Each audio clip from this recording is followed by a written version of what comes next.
Hello, everybody, and welcome to Hoboken Historical Museum, Hoboken Talks. This is a special night. We have a wonderful guest, a longtime friend, a beloved lady of so many reasons. We'll explain as we go along, but I'm very, very happy to introduce my dear friend, Margo Singaliese, who was born in Hoboken, grew up in Hoboken, became a Hoboken teacher, became an award-winning actress, and there's more to come. How are you, Margo? I'm so well, Bill. How are you? Well, you look wonderful as always. So Thank you, gorgeous. Bill. Fabulous Thank to you. see Next you. to you, though, I'm not under your shoes. Let's be frank. And Margo, before we begin, Yes. tell us a little about those earrings. They're a little short, aren't they? Well, I have gotten a little conservative over the years, Bill. Yes. Yeah, because usually they would hang, but The word ravishing comes to my mind, Margo, when I see only you. when I look at you. Oh, Margo, you're so wonderful. I'm terrific. Tell us, Margo, a little bit of an overview before we get backwards and go into detail. You've been a teacher Yes. and an actress. Yes. Is there similarities between those two roles? Yes. I would say definitely. I would think teachers are usually performers. They have to be. They have a captive audience. They have to keep those little energetic kids entertained for hours on end. I think it helps. I think it's very similar, don't you? I do indeed. I just wanted to get your, Oh yeah, You know? absolutely. I feel sure that definitely. yes, Sometimes you could even work out your bits with the kids. very good. And having worked with you as your teaching friend and partner in a number of Hoboken So schools, fun. Calabro School, Demarest, and others, I know that you influenced many children, both to pursue their artistic capabilities and also just to pursue their dreams, which we'll get to in a moment. Yes. Margo, let's turn the clock back. It's the 1950s and 60s. Tell me a little about what you remember of Hoboken in those days. You know, I'm one of the very rare people who had a very cohesive, beautiful family background. So I came from a loving family, two parents that were riotously funny and very loving, with a sister who I adored. Unfortunately, none of us are with them. They're not with us anymore, but they're always here. They're always here. And I grew up on 6th and Garden Street. It was such a pretty neighborhood, a lot of friends and family. We all got along amazingly well. There were funny stories about painters who would go on the roof to do a painting and it would die. And I saw the corpse come down on a fire ladder. I mean, it was really bizarre stories. But I remember family names like the Hildermans, the Hendersons, the Carrolls. And, you know, they were of all different ethnicities. Hoboken was wonderful. It really was. Plus, it was very close to Manhattan. So we really benefited from that, I think. Margo, another link that you and I had is our mothers worked together in They Hoboken. did. And your mother was a great, and I mean this absolutely respectfully, a great character. Oh, She had tremendous humor. She stepped right out of the pages of Hoboken. she was right. Is it true, Margo, that genes pass on and some of Gene has come through in you? I think that's so flattering because I think my mother was really one of the wittiest people I had ever met. I mean, Bill, I could tell you a story that she was 75 years old and she was living in the senior citizens building and she loved all the people. But I'd say, oh, Mom, look, all your friends are here. All your friends are here. And they're saying, Jean, how are you? We haven't seen you. Where have you been? 75 years old. She looked at them. She goes, I was pregnant. I didn't want you to know. She was a character. She She made, really was. my mother would come home from the health center where they worked on 9th and Garden. Yes. And my mother would repeat the things that Jean said, and she would laugh the whole night long. And You have inherited that wonderful ability. that's so And if sweet. I may interrupt you, Margo, your nephew, who was my student, David, also inherited the genes in a different version of humor, but very clever. very dry, and his children also inherited it. So thank you, Jean. I have to tell you that my mother was a huge fan of your mother. Because my mother was a great personality, but unfortunately, she never thought she was an attractive woman, and she thought your mother was the most beautiful woman, this most stylish. And speaking of style, that's where you got your sense of style. Thank you, and thank you. I remember meeting your mother, and as women did in those days, Margo, they went to the beauty salon on a certain day at a certain time. Tuesday. And Jean used to get this wing. the wing, the flipped wing, which was heavily hairsprayed. And when I would meet her on the street, if I'd have a free period, I was going out for lunch, I'd see her coming and I'd say, Jane, and she'd extend her cheek. as if a matter of homage, I was to peck her on the cheek and say hi. Absolutely. She would never peck you on the cheek. No, Yes, you pecked her. that was a bit of royalty. Do you know, there was a time when she was working that she decided she didn't want to get her hair done every week. So she bought a wig, and it looked exactly like her hair, this helmet. But she never really knew how to put it on. So she would leave with the wig perfectly in perfect position, and she would come back and it was askew, and it would be the wing would be up near her eyebrow, and the page boy would be under her chin, and no one had the nerve to tell her, Jean, you're askew. If there were leading ladies of Hoboken, and it was a performance, Jean was one of the leading ladies, the great stars of Hoboken. And yet, Bill, I remember once that I think the city wanted to do one of those lovely memorial books for an elderly senior, for an elderly citizen, and my mother didn't want that attention, and she reneged. She didn't Isn't want that it. interesting? Yeah. Well, Yet she worked for the city. She worked as a committee woman. She was not at all political. She did it all for the social event. I remember visiting her with my mother Yes. toward the very end for both of them, and your mother was living in Fox Hill at the time. Yes, and she loved the people there, and they were so kind to her. Yes. She just had a ball. Myself, I wish I would have sat down and written more, taken notes of what they remembered.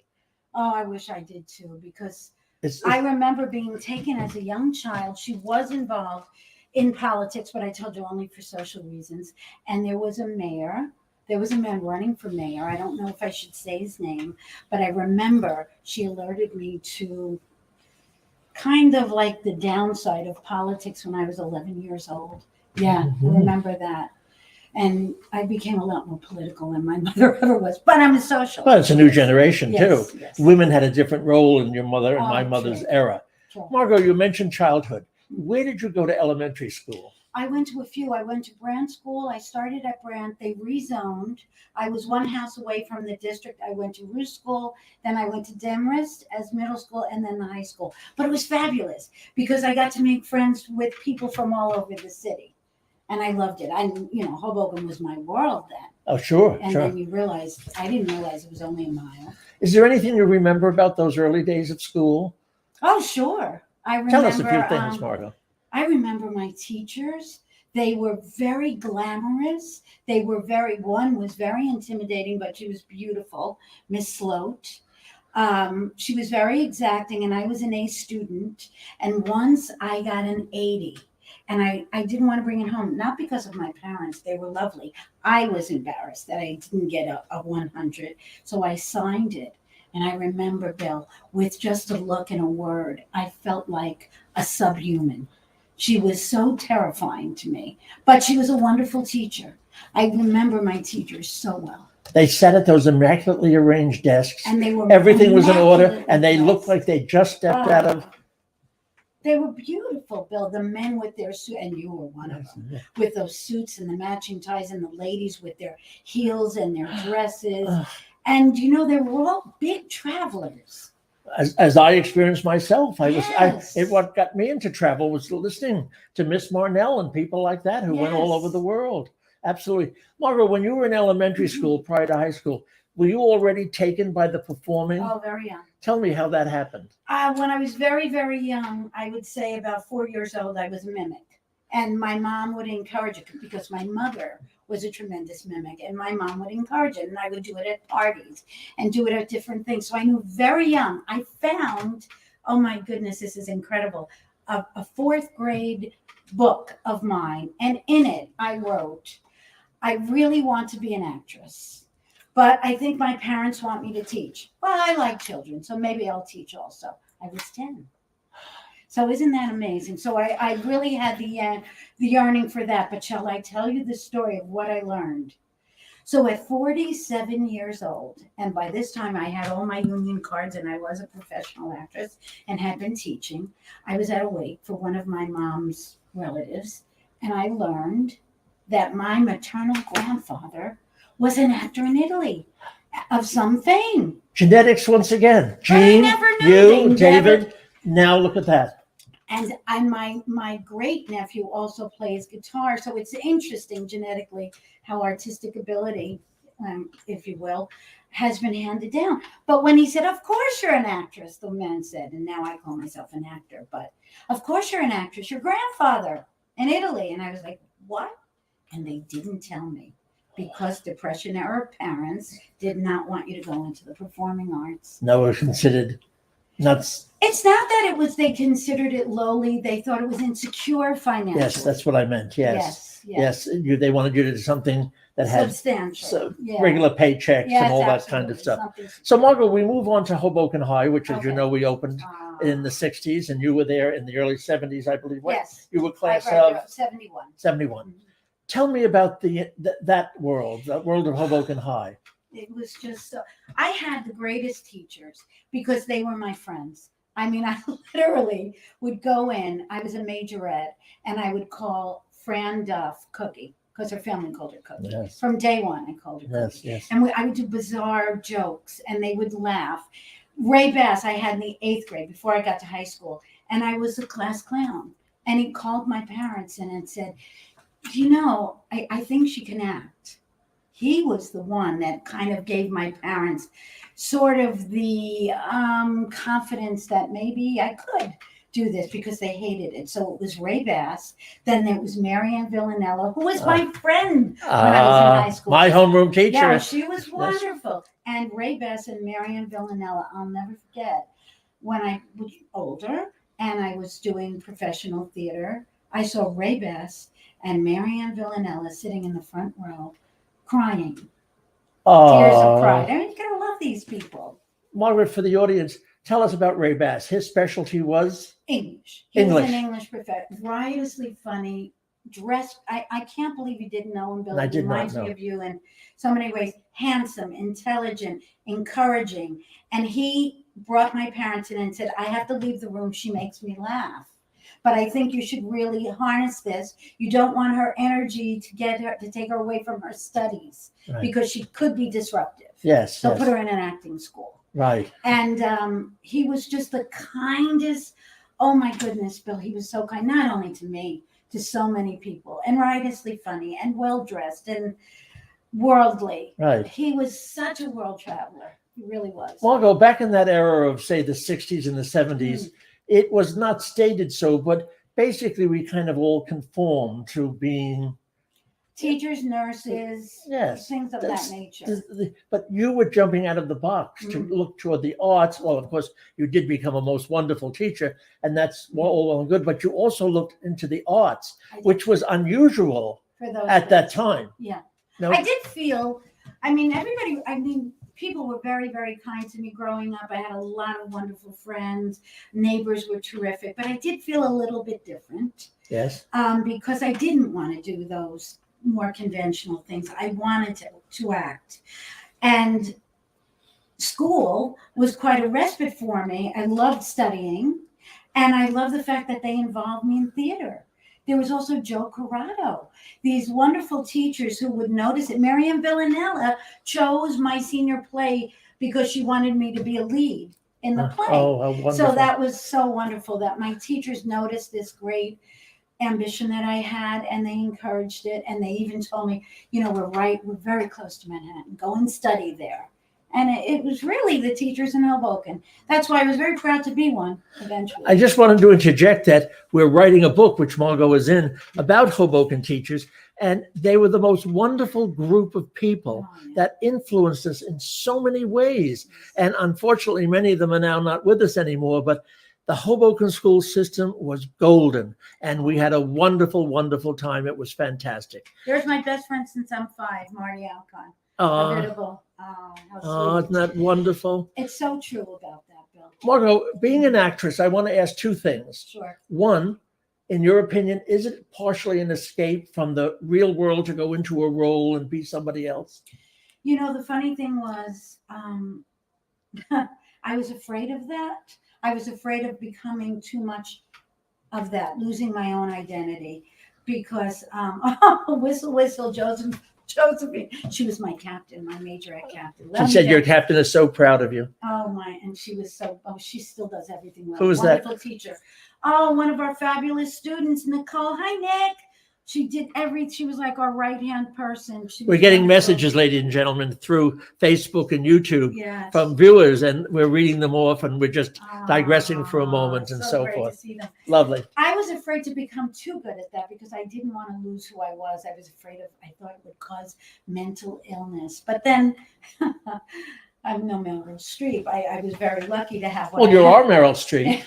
Well, thank you, Bill. You're on Nicole Kidman. And I wish these lovely people. Look who's talking, our own Mr. Oceanliner. Margo, How many books, Bill? I have to add over 100. But Margo, I have to ask you too, what's the effect of applause as an actor that you receive from the role you've given, and maybe even a step further, recognition through award or citation, or, believe it or not, Margo has been written about and reviewed in none other than the New York Times. Now, let's put it into context, ladies and gentlemen. Here's a girl from Hoboken, a lovely school teacher, wonderful at what she does. She's mentioned in the New York Times and reviewed. Well, that's pretty good. Wonderful. Somebody named Jezebel Montero just came up. I love you both. I'm watching you both. Can't get enough. I admire so much, and I wish I was with you both. Jezebel, you're one of the two most beautiful women in Hoboken, and we know who the one is. Maria Riley. Hi, Maria. Look at them, Maria and Foss. How Jezebel wonderful. Is my beautiful, talented partner who is just lives, breathes, and eats the arts, and she's doing amazingly well. Great things are happening for her, as always. But about applause. Do you want to hear the first time I heard applause? It was not for acting. I won. There's my cousin. Hi, Sam. I won a spelling bee in the 6th grade, and that was the first time I heard applause. And it was really cool. But I have to tell you, I never did it for anything like that. No. As lovely as it is, yes. It was just so much fun. It was just so much fun to develop a character. I loved people to get involved in who the person was and try to portray it. I really did it for the process. But that's all very nice, though. But I will say this, Margo, and I'm not importing this on you. The applause or the recognition just does warm the soul. Oh, sure. And it propels you to go on and yes, do the next thing, absolutely. Or maybe go to a higher level and that sort of thing. Yes. Tell me about why you were mentioned in the New York Times, by the way. The first time I was in Sweatshop, written by Lulu Russo, who is a Hoboken native, a very famous Broadway playwright, a dear friend and a mentor of mine. He helped me get, I got into his show. Wrote Totaro, who is of the wonderful Totaro family, Marie Totaro, who started the wonderful feast at St. Anne's and made them even bigger. Wrote Totaro had said Lulu Russo was looking for someone. She knew I was an actress. I auditioned for him. Hi, bro, my cousin Rob. I auditioned for him, and he thought I was just not just a teacher, just a teacher. So he jumps out of his seat and said, "Oh, that was fabulous." He didn't know I was acting for 20 years. But anyway, no, it's really true. So anyway, I did his show, and I played the comic relief, which in large part is, I think, which made my role stand out in a drama. And I got notice in the New York Times. But I must tell you, I didn't get I did other plays. Hi, Fran. She was on Major X with me. She worked for the New York Times. Big job. We have wonderful people here. Wonderful. So anyway, not too long ago, in the last play that I did before the pandemic, which you were so kind to come to see during a blizzard, Bernie and Mikey's Trip to the Moon by Scott Aiello, a very talented man. I got recognition in the New York Times, and it was the one weekend where I didn't look at my phone to look at the New York Times or anything, and I get a hard copy on weekends because Jez likes it. And all of a sudden, I was on the bus coming home from the play, and the guy's going, and he turns it around, and it was me. And I, myself, was sitting at the kitchen table, having my cornflakes. I opened up the Times, and there you were. I know, it's so bizarre. It was cool. I said, "Here's Margo in the art section of the New York Times." Here I was, 108. I really have to say, I felt like a 12-year-old. That was fun. How wonderful. And fun. Well deserved. Oh, thank you. Margo, run through a few of the roles you've played over the years. It doesn't have to be in sequence, just any randomly. Thank you. Well, I did By the way, ladies and gentlemen, a lot of this was done while Margo was working daytime as a teacher, quick at 3:00 or 3:30, run over to the city, audition, etc., all that kind of stuff. So it was a balance of like two oranges, a juggler. and she did all of this. Go on anyway, Margo. Tell us some of the roles. Okay, so the professional roles, I did Sweatshop, and that's when I was teaching, and we did that for quite some time. And I would end at 2:30, pop over to the city. And Lou loved you. I loved Lou. Oh, how I miss Lou. I think of him often. I did Sweatshop. I did Awake and Sing. I played Bessie Berger. I did so many things for George Cameron Grant over in the city, many different roles. I played, I can't even think of all of them. There's so many of them. Margo, if I may interrupt, there's a story with the famous Lainie Kazan. Oh my goodness. This is such a great Lainie Kazan, ladies and gentlemen. Okay, so Lula Russo, Rand is so cute. So Lula Russo had given me the part in December with Danny Aiello, and I got to know Danny Aiello, who was charming with the best stories about Hollywood. And he said, Margo, listen, you're only doing it here at the Devon Auditorium in Hoboken because it's Lainie Kazan's part, and she's doing it. I said, okay. So I thought, well, I was honored to do anything that Lainie Kazan was going to do. And then it's the week before opening. And he said, oh, by the way, Mark, Lainie's going to come in and watch it. And I'm like, what? I have to do Lainie Kazan's role for Lainie Kazan.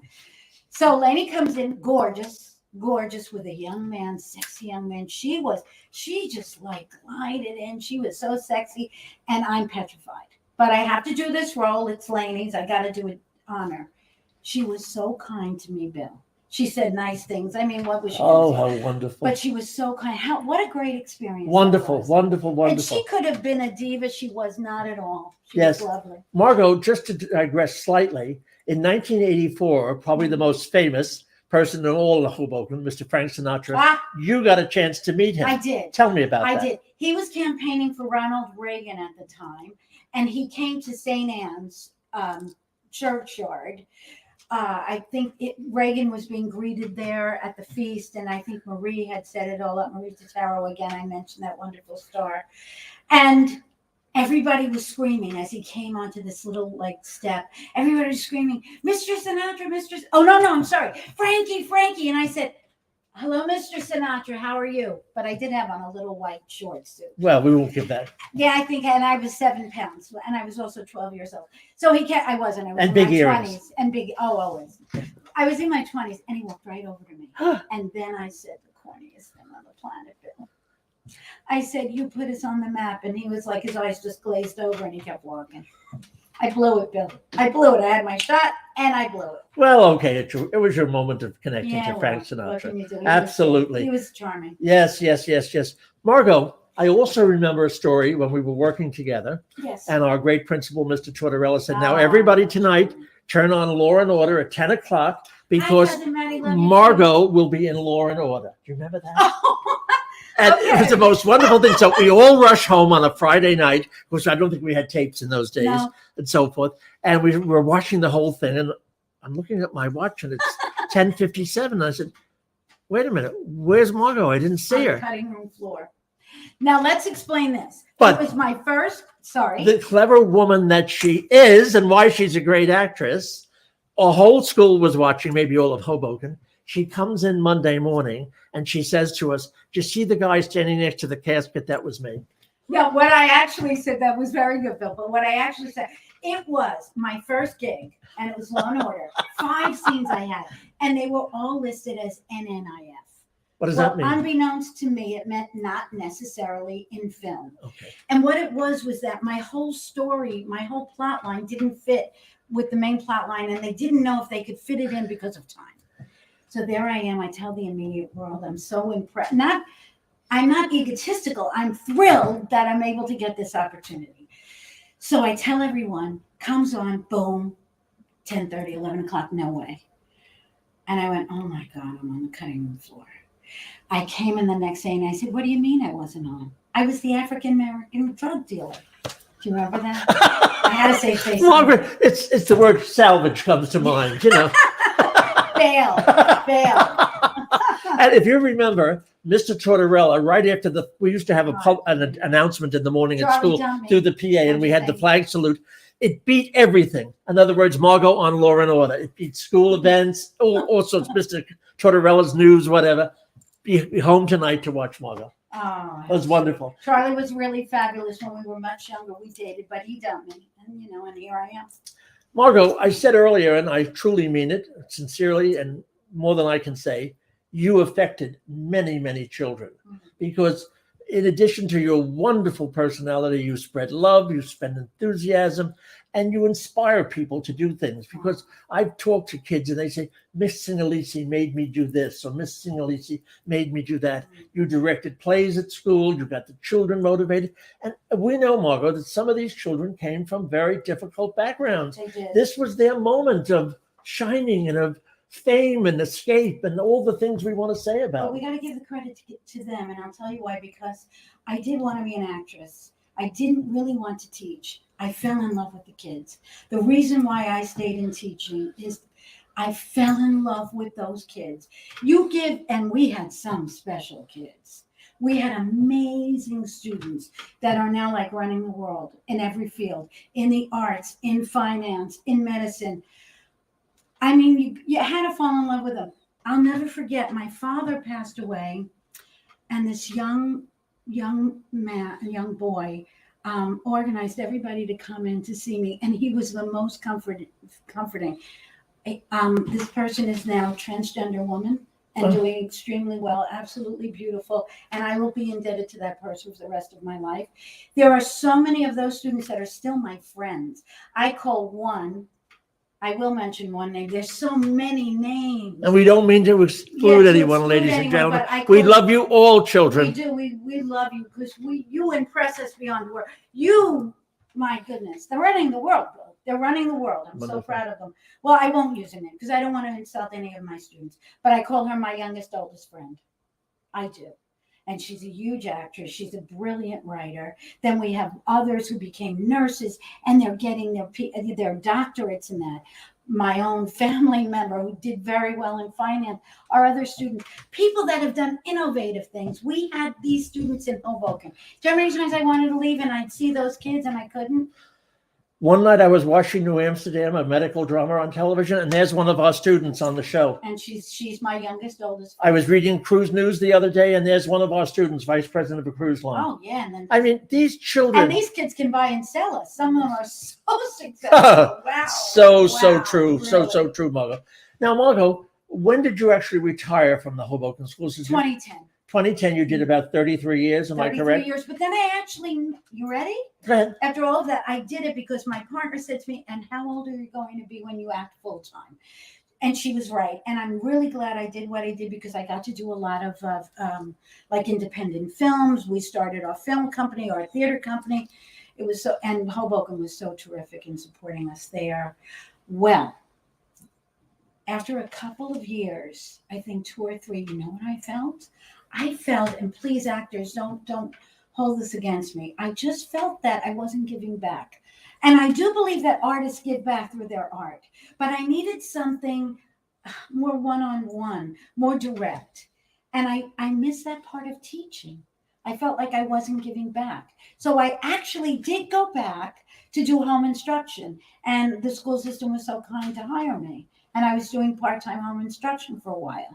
Margo, specifically, tell me a little about Casanova Was a Woman. Okay, first of all, I'm married to a brilliant, beautiful artist, Jezebel Montero.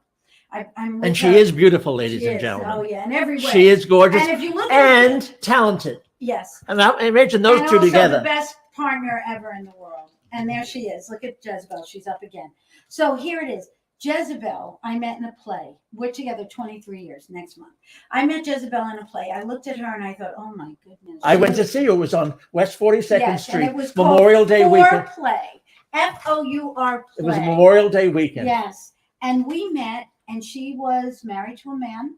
Yes. I had just gotten out of a relationship with one other woman, and she was married to a very famous woman after that, this woman.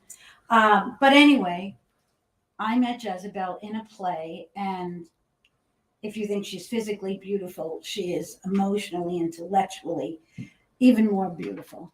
She's just lovely. And she is the most dedicated artist. I'm an artist. She lives, breathes, and eats it. And she's so talented. And from the first day we used to write to each other. We wrote poems, and I thought, oh my God, she'd write. Well, she was an actress for 100 years since she was 14, 13. And then she started writing, and she wrote Casanova Was a Woman, which was, hi, Michelle. Hi, Doll. Hi, Peter. And Hi, Peter. talk about talented two people. Stephen Wow, Sondheim wow. of Hoboken. And Michelle with her. Absolutely. And there's Bart and Maria. We love you. So she wrote this movie about how we first met. But our relationship has been going so smoothly from day one. She needed conflict. So being the brilliant woman that she is, she added in a naked guy. And what that represented was bisexuality, because the movie is about, we're both bisexuality. But it's a rom-com, and it's hilarious, and it won 1 million awards, and it really helped Jez to propel herself as a writer. Right, too. right. She also starred in it. And since we have Flocka Films, we had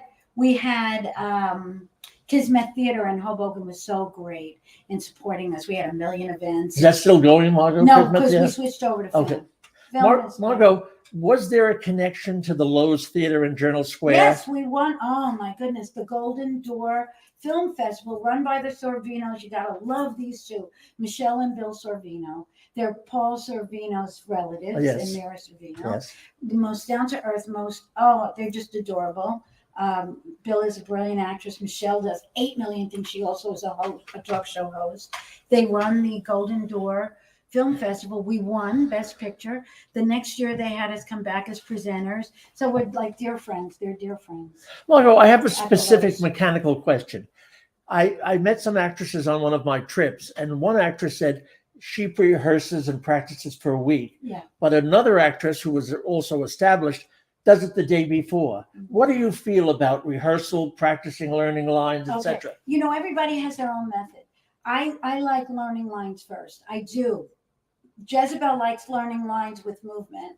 I like learning lines first. I have to get the script in my head, and then I can develop the character. I might also work simultaneously if I have to affect an accent. In Bernie and Mikey, I had to do a Chicago accent. So I worked with a vocal coach while I was studying lines. And then once the lines are really in my head, second nature, I like to go into rehearsals then. And the blocking kind of informs the words even more. Margaret, if you had to pick, it's hard. Do you have a favorite role you've ever played? Yeah. Yes. What would that be, Margo? You're not going to believe it. It was Bessie Berger in Awake and Sing. It was my first adult super drama. I always do comedy. And I did a drama, and Bill, it was just wonderful. I didn't realize I had that ability. Oh. And John Desatel, I must credit him, was the director. He's also a Meisner technique teacher. He was my director. Oh my goodness, I learned so much. Now I want to do dramas. Margo, when I went to see you up at the Stevens Theater, when you were in that play, you were just classic out of Hoboken. Was that sweatshop where you had the white wedge shoes on? Yes, that was not in Hoboken. That was in New York. Oh, that was in New York. I'm getting my theaters confused. Yeah. And you carried the cardboard cups of coffee with the lids on. Yes. Yes. Crazy. When she was such a great character. Originated by Janet Sarno years before in the Broadway play Knockout. I believe that's where Gracie started. Oh, please forget. No, Marlon Brando sat right here. I forget. You know who would know? Donna Trulio. I'm getting my Lulu Russo plays confused. Okay. But Janet Sarno was a Yale drama actress. She was brilliant. And I got to work with Janet. Janet played a different character, and I got to play her character of Gracie. So It was really fun. Margo, I'm going to throw a couple of names out at you, and you just respond in any way you want. Okay. Lucille Ball is Jezebel's idol. Brilliant woman. And because of her beauty, they don't see exceedingly beautiful women as comic. And boy, she was mentored by Carol Lombard, who was another stunning beauty. Legendary actress. And there's Lucille. But look at Lucille going on to be a producer of Desi Lou. What a brilliant Another woman. side to the woman who made us laugh. God, those two were brilliant. Desi and Lucy, brilliant. Carol Burnett. Oh, God, she was someone I studied when I was a child and made me want to do characters because God, isn't she adept? And Lily Tomlin, another one. You took me to see her. Oh, yes. Her one-woman show. And you said to me, or she said afterward, that coming down after a performance takes hours because the adrenaline rush of performing is so high. Now, Margo, you're sitting in a movie theater and you're a great movie buff as well to see what others are doing. What do you see when you see Meryl Streep in different roles? Meryl Streep is one of my, she's the quintessential. She is an actor that, oh God, I have 1/8 of her talent. I'm mesmerized by Meryl Streep. I am just, because you never see Meryl Streep. You see the character. She can affect any accent, any mood. She's just truly brilliant. My other favorite from childhood, my idol when I was a child, was Barbra Streisand. Oh, yes. Because of that magnificent voice. But I also think it was because she was a Brooklyn Jewess and I was a Hoboken Italian American. There was a commonality. Yes. But she's so multi-talented. Superstar. She is. We used to call them superstars. Yes, superstar. And people only thought she was a singer. Please, she's a brilliant actress, a brilliant designer. She's a brilliant director, actor. producer. Yes. Now, Margo, in addition, I read on the internet that you have over 300 pairs of earrings, and some people say 400, which means you've had many roles in life too. You've been a teacher, an actress, and you've also been a producer and an agent. Tell us about that. Well, I've been a manager, but a pseudo manager. At one time, I started this agency called JMS Talent. And I affected being a manager to get Jez or anybody like different auditions. And I actually got in. I could have given up acting and given my cards over to be a manager because it was a piece of cake. I got to talk to like the biggest casting agents and get my friends and different auditions, like for Desperate Housewives. It was amazing. And I went under the name of J.C. Sarba. My mother's maiden name, and J.C. was a character I saw on some show. I was in California for that couple of weeks. And I just went in and I started to be J.C. Sarba. Margo, why do I have this vision? Forgive me, but this vision of you smoking a cigar, talking on the phone, of an agent. Yes, Hello. Exactly. Marcy? Yeah. I have Bill. Two phones going at one time or three. I tell Booking you, talent. As I get older, luckily I am getting auditions again. For a while there, it gets a little lean because I am reaching 40, Bill. It's not easy. As you get to the stage, that's true. All right, don't laugh too much, Bill. I will do. Okay. But anyway, so as you get older, this last row. And I do standardized patient work. I'll talk to you about that. But Jez, who is a woman of 85 hats, said to me, I woke up one day and I said, she had this project, Duke and Duchess of Queens. And it's just so perfect. I had seen In the Heights the day before and I go, Jez, it's Latina. It's just like perfect for now. Let's do it. So she taught me how to film produce. And you know what producing is, which I love because I'm very interested in people. It's taking care of people.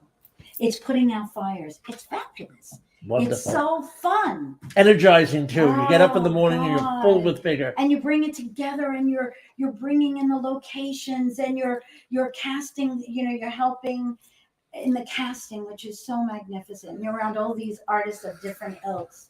By the way, somebody's talking about the cigar, Stanley Parmesan. We have a wonderful Stanley who was ziplining. Another great goddess of Hoboken. Daring, just stunning. Woman. By the way, we want to go back to Miss Jezebel Montero, and we talked about jeans. She is the daughter of Zuli Montero, who is the queen of Spanish Telemundo television. Absolutely. When you mention her to Spanish-speaking people, my sister's married into a Cuban family, they say, Zuli Montero?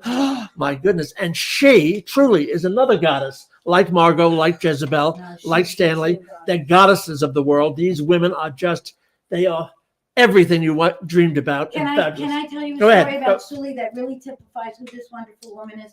A 25-year career as a telenovela actress, but she's also a classical actress. She's known all around the world. An absolutely stunningly beautiful woman in every way. I love my mother-in-law. She is just my heart.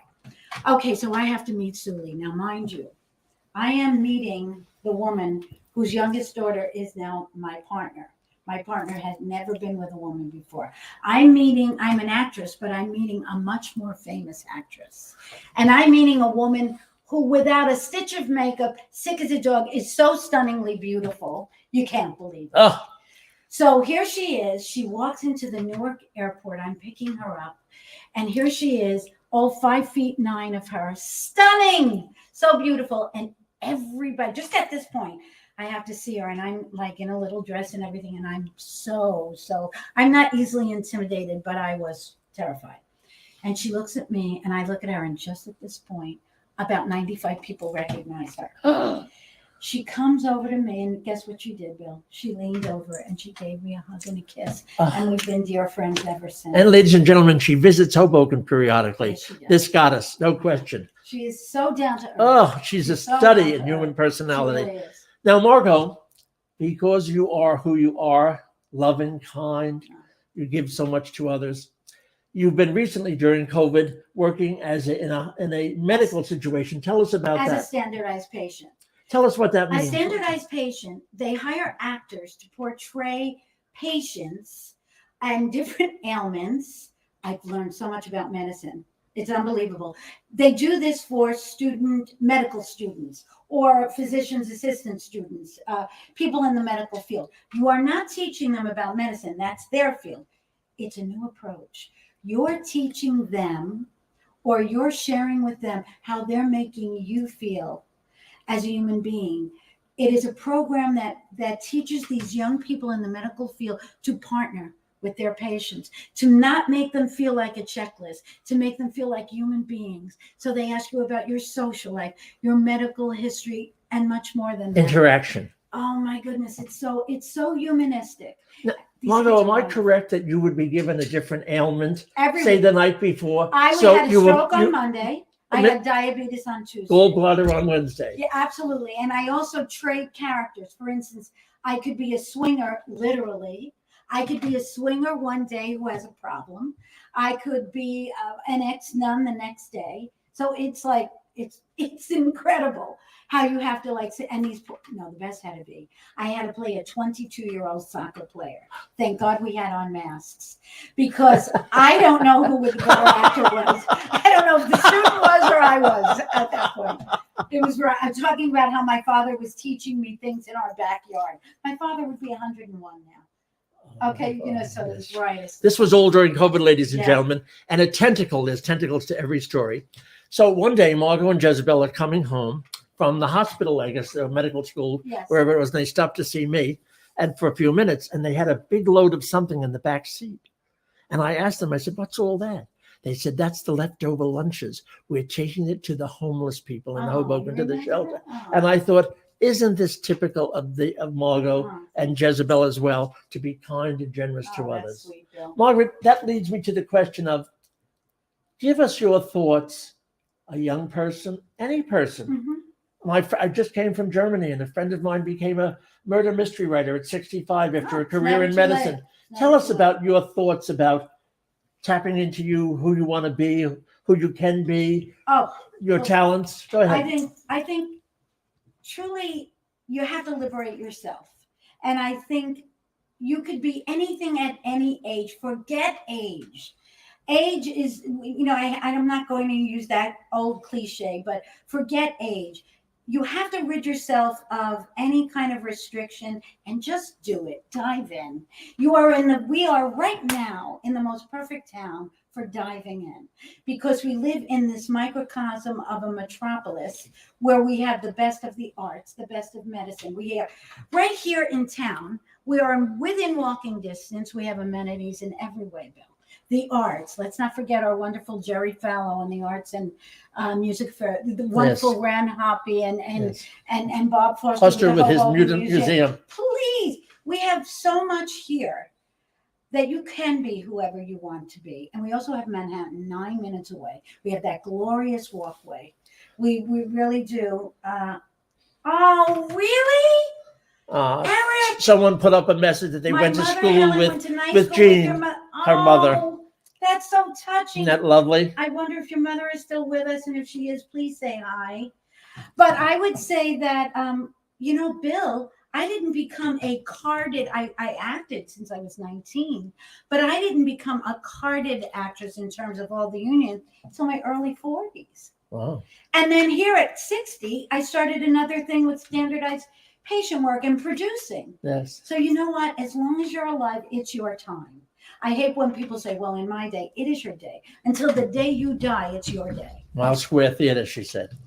Oh, Miles Square Theater, so true. How could we forget Chris Connor, and also Mile Square Theater in Chase. I believe her name is Chase, runs a beautiful children's theater in town. It's just it's a wonderful town. It's unique. You've given a few words about it already, Margo, but as we come to the end of this gorgeous interview with you, you gorgeous woman. Oh, you fabulous. Margo, man. we've seen in our 60, 70 years, you're much younger, of course, a change in our Hoboken from factories and tenements and railroads and chimneys and shipyards and everything else. We now see a town of condos and luxuries and arts and everything else. Tell me about Hoboken today, how you see it. When you stroll down, say, Washington Street. I'm so proud of Hoboken. I think Hoboken is gorgeous. I think what Anthony Russo did initially by giving us that beautiful promenade so we can enjoy the skyline and it's such a beautiful respite. I love the architecture in Hoboken. I never tire of the architecture in Hoboken. It is just a beautifully laid out town. And we so prosper from being so close to Manhattan because we have diversity here. And diversity keeps you open and celebratory of differences. And what could be more fascinating than variety? Yes. So Hoboken today, Hi, Michelle. She was one of my students' sweetheart dolls. She became an actress as she got older when she started. She says, my favorite teacher always. Oh, Michelle, wonderful. She's such a sweetheart. Became an actress recently. And so today, Hoboken, I know that people get nostalgic for old Hoboken, but it's still a Hoboken in a respect of friendship and family and history, and it just looks a lot prettier. See if you agree, Margo. Hoboken has given us a wonderful legacy of gorgeous memories of summer evenings and wonderful. To see the lights go on. Yes, yes. Even the snow announcements when they'd come over and say, Bill. School will be closed because of a snowstorm. Washington Street, all of that. The Yum Yum Man, the Yum Yum the hot dog the smell man. of coffee when it was just about to rain. Maxwell House. The buzz of Hoboken, the sound of the trains. Yes. The smell of, there was also the Tootsie Roll factory, and there was a perfume factory, Bill. Yes, there was. I remember that. There was a soap factory. There was a soap factory. There was, do you remember, we used to call it Dead Man's Cave. Oh, Dead Man's Cave. River Road. River Road. And don't go near it, they'll suck you in. Remember, and before that, 100 years before, it was just like this wonderful little recreational spot that people would go to for spring water. Yes, or some kind of water. Yes, wine candy for a penny. Oh, little candy stores. Little bag. Yeah. Going to the Fabian. I think that everybody should support those mom and pop stores because we still have a trillion of them. Mm-hmm. Margo, when you stroll around Hoboken, do you still meet people? From connecting to bygone days. Absolutely. I mean, people think, they're here. Yeah. And also, you have to be open to people that might have moved and maybe they weren't born here, but God, they've been here like maybe 30, 40 years. I mean, they're Hobokenites. People that are here 5 weeks are Hobokenites if they really like the town and they want to enjoy it. So welcome. It's so interesting, Margo, how the persona and the image of Hoboken. I was just on the Queen Mary, and I met this couple, and one of my standard icebreakers says, "Where do you come from?" And they said, "Oh, New Jersey."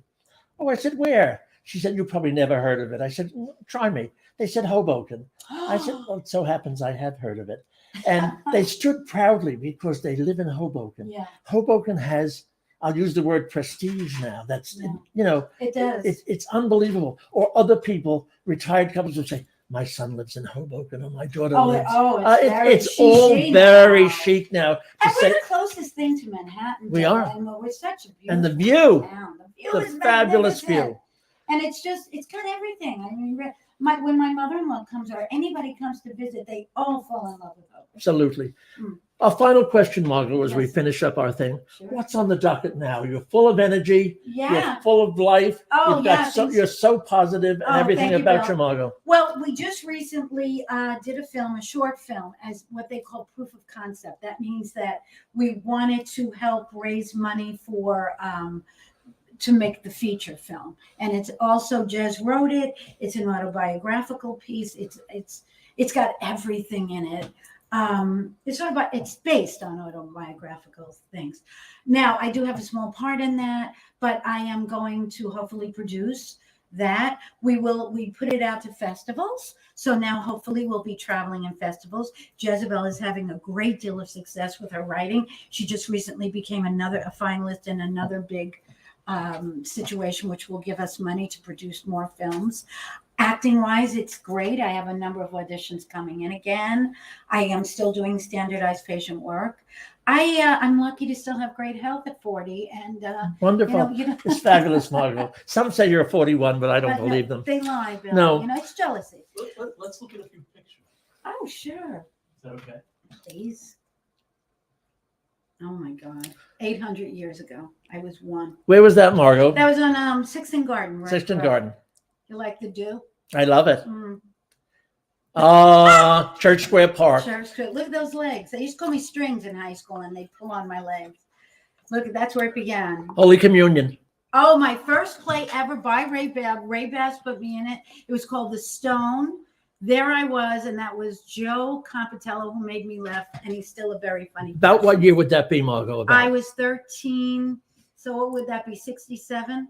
Same wooden seats that they had for years. Yeah. Remember those? And then I was majorette, whistle, whistle. Joe was my captain, and she was one. Cookie Duff was my Fusco. Hoboken High. She was my advisor. Wonderful.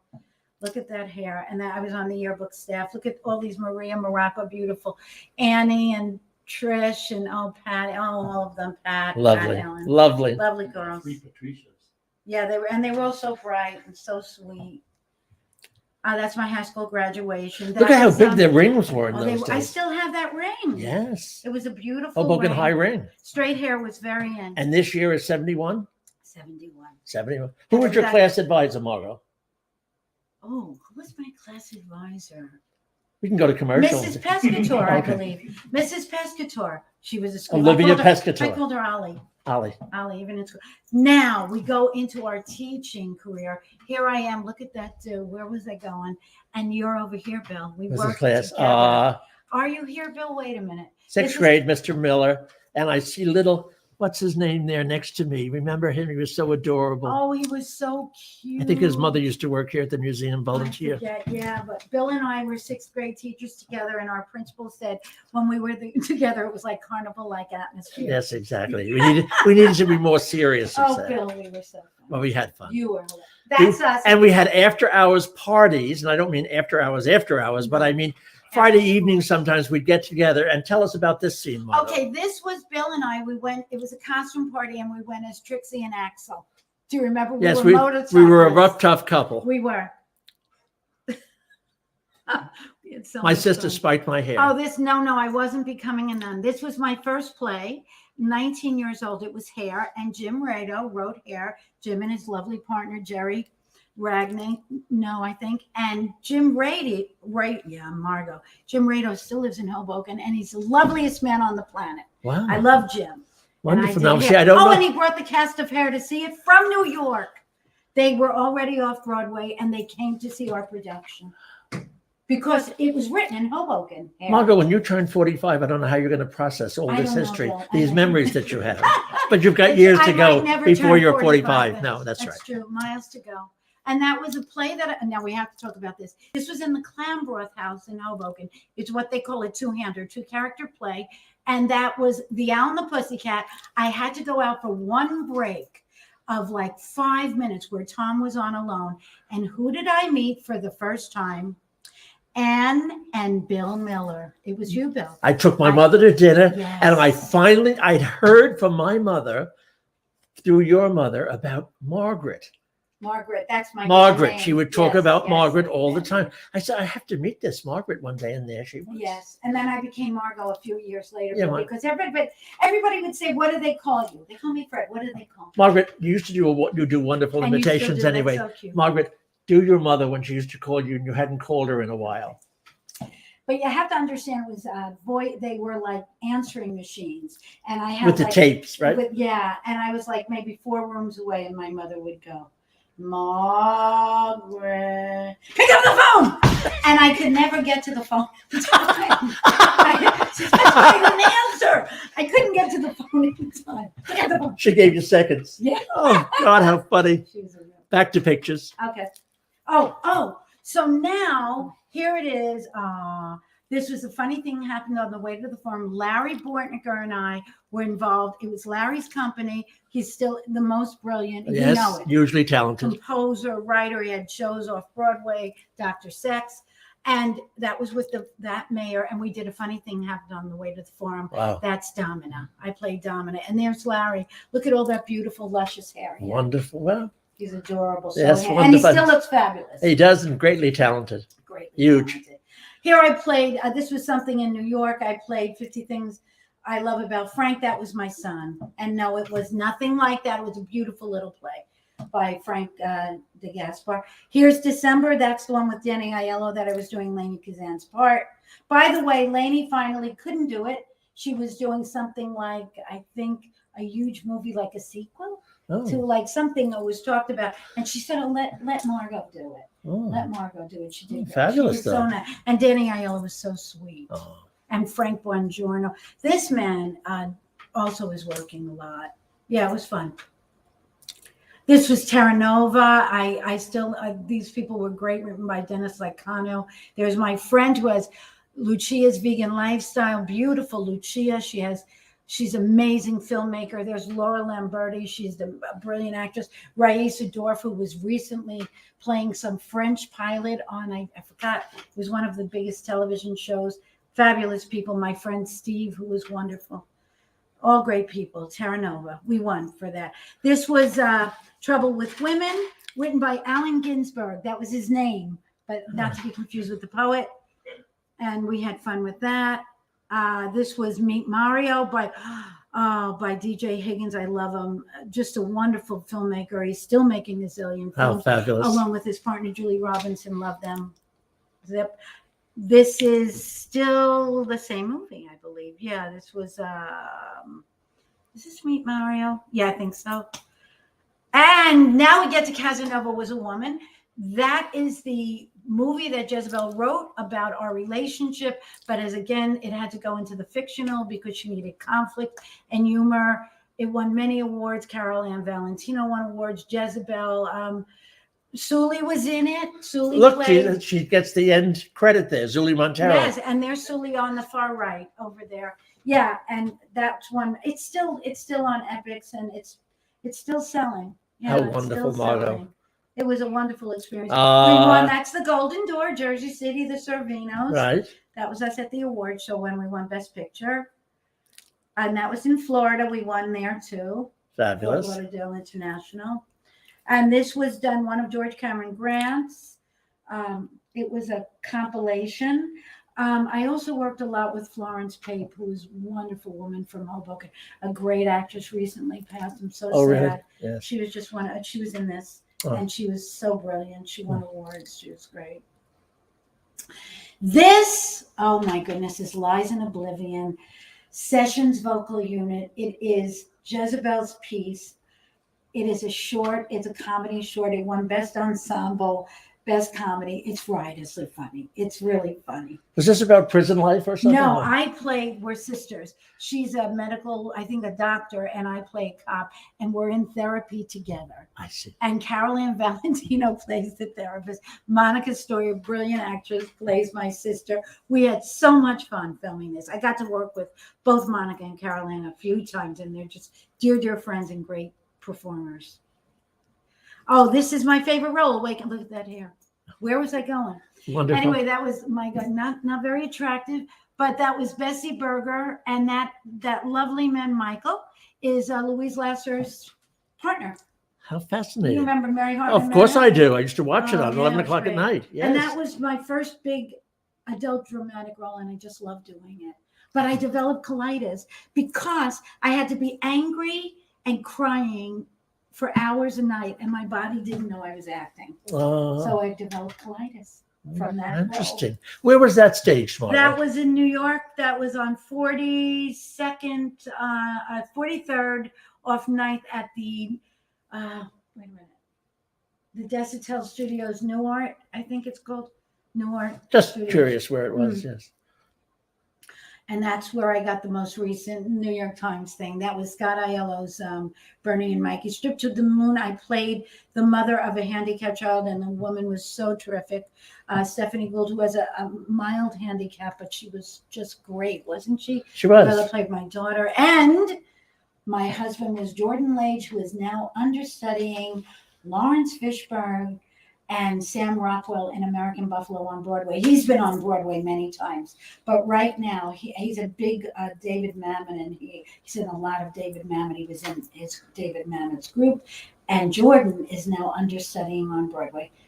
He usually does Broadway, but isn't that Now, Margo, is this the one that was done in the East 60s somewhere in the bus trip and everything else? Is this play? Yes. Now, Bill, you have to tell them. Well, anyway, it's a ordinary November day, and the news weather forecast is there might be light snow. So I said, I'll go over and see Margaret's performance this evening. Notice how it keeps calling me Margaret. Isn't that cute? Yes. So anyway, I get in the bus, and about 8 minutes later, the snow starts to come down.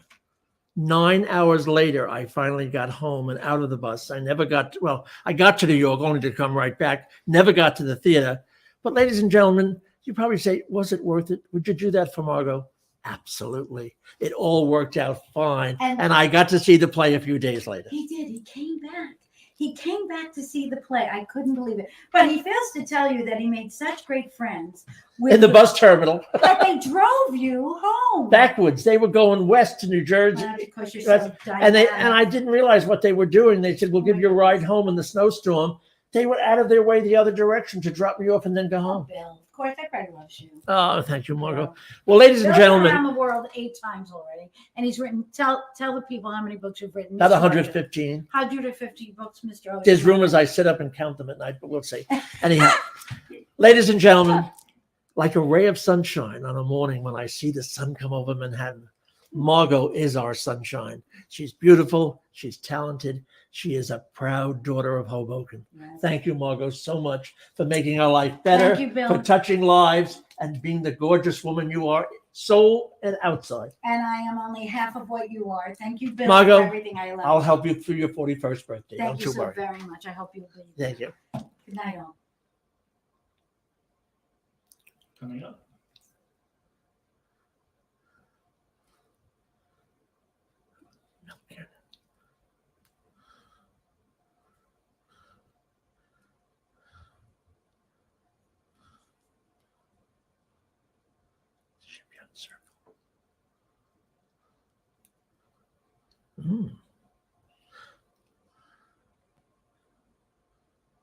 Ladies and gentlemen, the Hoboken Museum has so many wonderful things.